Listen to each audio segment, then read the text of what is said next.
Diventa un caso la vicenda della nave Diciotti, la cui indagine, ricordiamo, è partita da Agrigento per la competenza delle acque territoriali.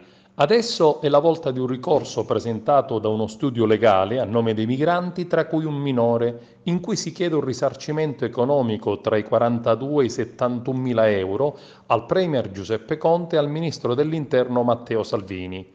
I migranti dichiarano nel ricorso presentato al Tribunale Civile di Roma di essere stati costretti a rimanere a bordo diversi giorni e quindi chiedono di essere risarciti. 41 immigrati della nave Diciotti chiedono un risarcimento al governo italiano perché non sono stati fatti sbarcare subito.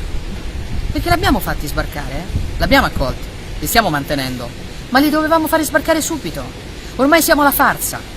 Ormai l'Italia viene trattata come lo zimbello del mondo intero, ci ridono proprio in faccia. Questa gente che è stata abituata dalla sinistra ad avere tutti i diritti che voleva e zero doveri, che è stata fatta sbarcare, arrivare a centinaia di migliaia, mantenuti a 37,50 € al giorno e poi gli abbiamo trovato lavoro, gli abbiamo dato tutto quello che volevano e adesso pensano che il mondo funzioni così e chiedono al governo un risarcimento che va dai 40 ai 70 mila euro a testa.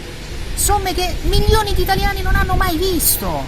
Basta, non ne possiamo più. Ricordiamo che la Procura di Catania ha chiesto l'archiviazione per il Premier Conte, per il Vice Premier Di Maio e il Ministro delle Infrastrutture Danilo Toninelli, indagati nell'ambito dell'inchiesta per cui il Tribunale dei Ministri ha chiesto di processare Salvini. Proprio qualche giorno fa la Giunta del Senato ha respinto l'autorizzazione a procedere per Salvini. Oggi intanto emerge un particolare interessante che spiega il cambio di rotta del Ministro dell'Interno che dopo aver chiesto più volte di essere processato ha cambiato idea. Ed infatti un'intervista pubblicata sul Corriere della Sera di Giulia Bongiorno, Ministro per la Semplificazione e Pubblica Amministrazione ed avvocato, ammette di aver consigliato a Salvini di non rinunciare all'immunità.